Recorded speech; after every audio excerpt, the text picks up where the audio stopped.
Digital news media is in trouble, and they have been for a long time. I've been talking about it basically for 4 years, and the fact that no matter what, you keep hearing about outlets closing or ceasing operations or having an extreme number of layoffs or trying to pivot back to a broader audience or all of these other excuses.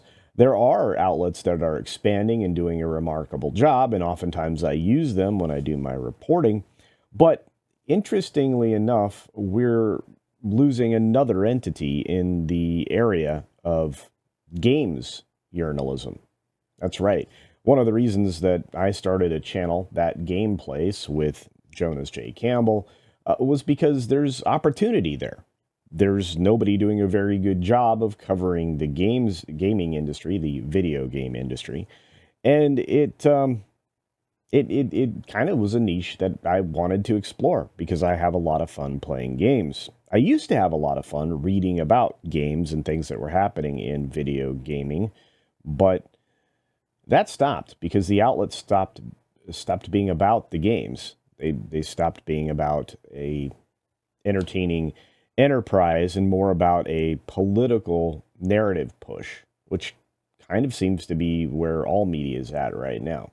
So, in order not to push media, I'm just going to tell you we're losing another outlet, but not in a way that you would think.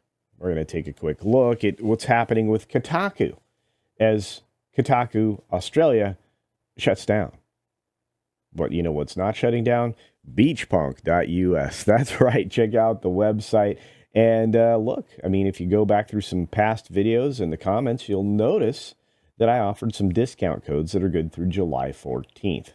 So if you would like to have some wonderful gear that is, well, for all seasons for the most part, you'll find something.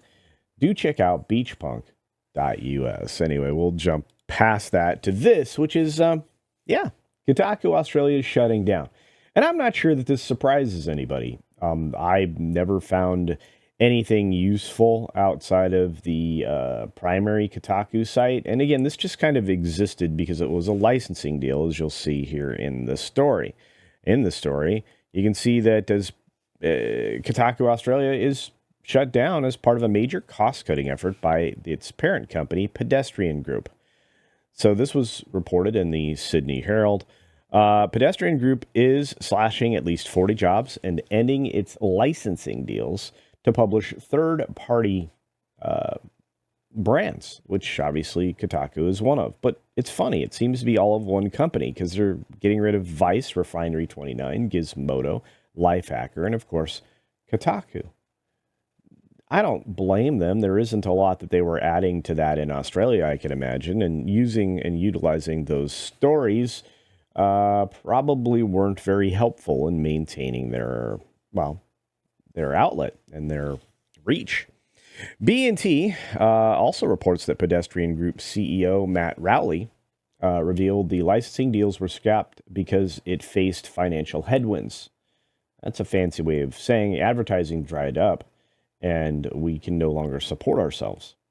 He added that given these factors, we've made a tough decision to focus on our wholly owned pedestrian brands, where we control the strategy, the content, the product, the sales, and the outcome. I'm going to say this. This is a smart move. If you want to pivot back into actual journalism, like what's done at That Park Place, which is where this article is from, written by John F. Trent, or even bounding into comics and a few others out there. If you want to actually pursue real stories with real information, that's always a successful plan.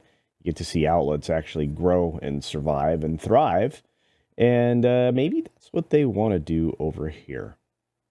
I think they're excited because they will control, as they say here, the entire business.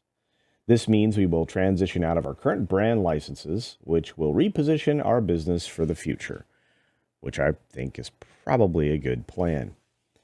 This will have an impact on roles within the group, and I appreciate the uncertainty this change creates. So we will be in contact immediately with these people. Where possible, we will look for opportunities for reemployment or redeployment, and we'll continue to work with everyone over the coming days to support this difficult transition. 40 positions. Those people must have been dedicated to contributing on the Australia side of things. The Kotaku Australia managing editor, David Smith confirmed that the site is being shut down. Gonzo. He wrote on X, "Folks, I have some bad, sad news to share. Today, the story of Kotaku Australia comes to a sad and abrupt end. It has been one of the great joys of my life to wake up every day and run a site I love with all my heart." He added, "To all my comrades," also not a good word to use, "at Pedestrian Group, I love you. I have never worked with better, more talented souls in my life. To the readers, thank you for showing up every single day, even the wingers in the comments." Or maybe that's whingers, I don't know. So there it is. That's what he wrote. And you know what?